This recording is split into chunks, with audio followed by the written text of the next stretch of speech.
Now available in paperback and e-readers, Isis, Samurai Goddess. The goddess next door takes on kung fu killers in this action-packed martial arts Isis series adventure. Get Isis, Samurai Goddess in paperback and e-readers today. I was reading the comments section of the Soft Males and Relationships video, and I was reading a comment that pretty much reminded me of something that David Carroll had said many times in his videos.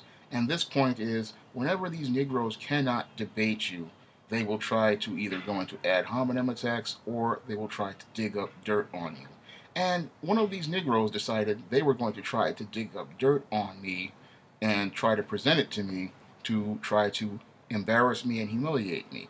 And in the comments section, they decided they wanted to talk about my job at City College of New York. And they decided to bring up a point I had presented in one of my ebooks that is readily available and free on Smashwords, and a blog that I had written many years ago detailing my experiences at City College of New York.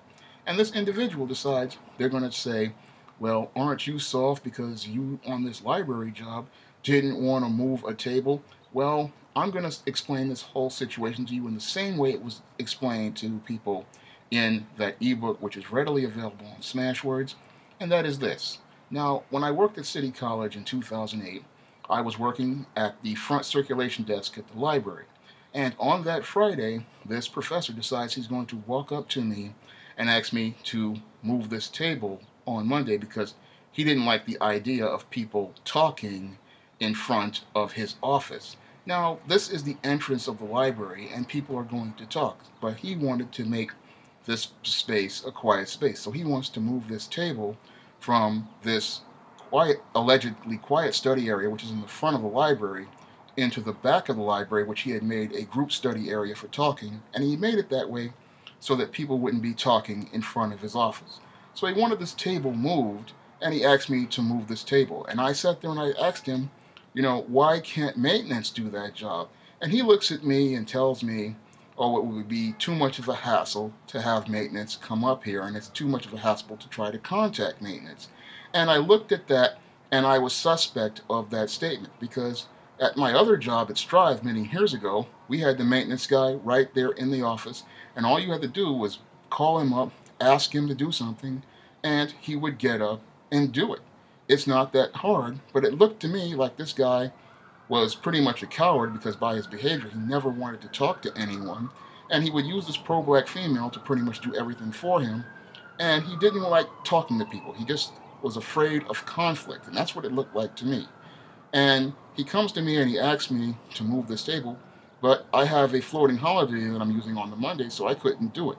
And that was the reason why I couldn't move the table. That and union rules. Now, under union rules, you are not allowed to do jobs that are not in your job description. And the job that they had hired me to do was to process books in circulation and collect fines, and maybe some shelving on occasion. That was the overall list of duties for that job in that science library. That's all I was supposed to do under the union rules. And under union rules, you can't do anything more or anything less than your job. And the reason why you can't do anything more or anything less than your job has to do with union rules, union policies, and safety measures. Now, if I'm going to move this table from one part of a place to the next, I'm going to need tools like union employees have, like strapping belts, and I'm going to need things like equipment to move this one piece of furniture. And yes, that's what you're going to need, the tools to do the job. You just don't ask any one individual to move a piece of furniture. Plus, under CUNY policy, every piece of furniture is pretty much tagged and marked. So if it's put one place, it's pretty much put that place, and it's going to stay that place. What he was asking me to do was come out of my job description, and really what this was a crap test. And what people do with crap tests is what they want to do is they want to push your boundaries. And if they can push your boundaries, they will pretty much push you all the way to the wall and have you doing other people's jobs instead of your own, and while they sit there and collect a paycheck for doing absolutely nothing. And that's what this professor was trying to do with me. He was trying to try to push me to the wall. Unfortunately, I was ready there to set some boundaries because whenever I enter a workplace, I pretty much set boundaries with people from day one, and I have standards for how I work in a workplace. If you want to try to play these games where you're trying to play these crap tests, they really don't work with a guy like me because I'm looking to do a job, and I'm looking to do a job well and up to a standard. I'm not looking to play games where we're playing this covert contract game and we're going, or I'm going to do things for you and you do things for me. And that's not what work is. Work is about us meeting the goals of the organization. And when people try to do things like covert contracts, all that does is it blurs the boundaries and it leads to a workplace becoming dysfunctional. Now, this library, thanks to these covert contracts, had become extremely dysfunctional. I mean, I remember a couple of calls I was getting from people from other libraries telling me how the shelves were all a mess and how there were misshelved books. And I tried to tell people, but they didn't want to listen. They were too busy in their little fiefdoms and too busy playing games. This pro-black female was too busy with her power trips, and this mangina was too busy hiding in his office to deal with any conflict. And I was working there, to the point where I was literally opening and closing on the summer weekend, on the summer Fridays, and even on some regular days I was opening and closing. But when I was there, I was doing the best that I can under the way I was being trained. I was being trained up to try to do things. And the way I did things was try to maintain some level of standard and to establish some sort of boundaries with people. Because whenever I would work the library, a lot of these students pretty much, they were walking all over people because they were dealing with all these blurred boundaries and arbitrary rules. And I was trying to set some sort of standards in place.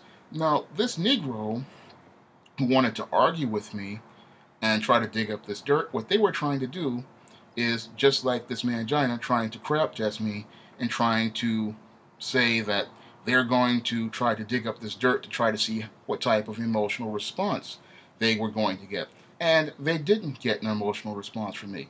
I've pretty much explained my point that this was a union job, and under a union job you have union rules, and you cannot work outside of those union rules.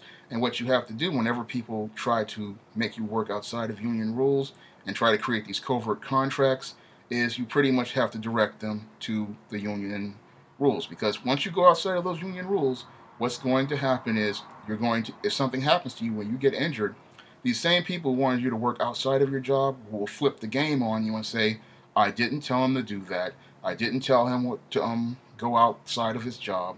And then when you get injured, everything is on you, and it's almost impossible for you to get things like disability or for you to have any sort of legal action to protect yourself because you went outside of your job description. Now, again, this individual thought they were going to try to dig up some dirt on me, but there is no dirt to dig. I have pretty much presented this information in full in an ebook on Smashwords. I have presented it in full in this ebook in Smashwords for over 5 years. It's been on Blogger for 5 years, and this whole situation was over 8 years ago. So this guy sitting here talking about how I must be soft because I didn't want to pick up a table, that was pretty much a low blow, and it shows how low some of these Negroes will go whenever you present information to them that they disagree with. All you have to do is present something that they don't like, and instead of them accepting that you are presenting an opinion that they don't like by clicking the red X and keeping it moving, they're going to decide they're going to go out here and dig up dirt on someone in hopes to try to fling it on someone. Unfortunately, you cannot dig up dirt on someone who is transparent and straightforward, and that's what I am. I'm pretty much transparent and straightforward. I have presented this information again on Blogger and Smashwords for anyone to read, and it's all there. Now, this same individual decides they're going to dig up more dirt by saying, oh, why are you living with other people? And that must mean you're soft too. And again, I go back to this point. I would pretty much be working right now if it wasn't for simps getting in the way. And that's one of the big problems I have had in many points of my career. Now, in most of my jobs, many of the people have said I have done excellent work for them. Unfortunately, whenever you're dealing with a simp, they're always bringing their emotions into the job, looking for somebody to like and be comfortable with, not looking for someone who's going to be productive on the job. I would rather have people on my job who are productive rather than have people I like, because the people who are productive are going to bring money into my organization and bring profits to my organization. the people I like, I'm going to get too comfortable with. I'm not going to be able to manage objectively. I'm not going to be able to set goals with them. And I'm not going to be able to set hard and strong boundaries with them so that my goals will get met. And these individuals I keep running into in these organizations, these simps, what they would do when they were in management is try to find ways to push me out of the organization. I remember at Strive in 2001. This guy pretty much took me to lunch, the vice president of the organization, and said that even though I was doing a good job, he had no place for me in his organization. And this is after I had did many things to help their organization. I pretty much created the flyer campaign that increased their enrollment by 20%. I had pretty much created a directory which helped their social service department. I had managed their clothing closet and brought in-kind donations. And I had pretty much gone out and established a network with the New York City Department of Homeless Services and other homeless shelters and churches towards recruiting and bringing people into the Strive program so they could be a part of their job readiness workshop. Yet this individual says there is no place for me in this organization, even though he praised me in front of other people in a meeting where they were having all the employees there. And it was really sad that they said they had no place for me, even though they could see my track record of quality work. The same thing at City College. I run into this simp, and because he's feeling insecure in himself, he decides he wants to minimize things at the performance appraisal by saying that he's looking for someone with a sales and a customer service background, even though that is not the job description and that's not the qualifications for your CUNY office assistant position. Now, I met the qualifications for the position, and I pretty much was doing the job, and I was doing the job so well that I was practically opening and closing for the entire summer on Fridays, and on some regular days, I was opening and closing the library while this pro-black female was pretty much out taking her 3-day weekends and pretty much running a very productive library, dealing with different students, and then establishing a standard for quality. And this guy decides, because he's upset because I looked like I was sleeping, because I was looking down, I was standing up and I was looking down, he decides he's going to accuse me of sleeping and use this as an excuse to try to have me terminated from my position. And again, I would be working right now if it wasn't for dealing with these workplace simps, their insecurities, their jealousy, and dealing with jealous people like this. And what I really see with this Negro who dug up this dirt is how jealous they are of a guy like me, and how sad it is that you're jealous of a guy who pretty much is taking what little resources he has, what little knowledge he has, and is making efforts to share it with other men to improve the quality of their lives so they could take themselves to the next level. All they're trying to do is try to bring me down to their level, but I am not going to let you bring me down to your level into the sewer with you, because that is what you're trying to do by digging up this dirt. No, I'm going to let this dirt slide off me and go back to you, because again, this information is out here. I am not ashamed of this information. It is a part of my life. The City College experience was 8 years ago, and I have pretty much moved on, and I've gone on to start my SJS Direct Publishing imprint. I have published over 50 books, and I have gone on to do a lot of great things in spite of having limited resources and doing the best I can with those resources. The way I look at it, I have accomplished quite a bit with the limited things that I have, and that's something to be very proud of. And I'm not going to let anybody try to bring me down to their level in the sewer because they saw something in a YouTube video that they disagree with, they don't like, and they feel that they are going to go out here and try to dig up dirt and try to smear me with, and then try to get me emotional and riled up so that I will pretty much sabotage myself. No, I've been playing this game with you Negroes ever since I was 12 years old, and I pretty much know many of your moves before you even do them. So when I saw this person digging up dirt, I pretty much knew what they were doing, and I pretty much knew what to do to counter it. I'm not going to argue with you.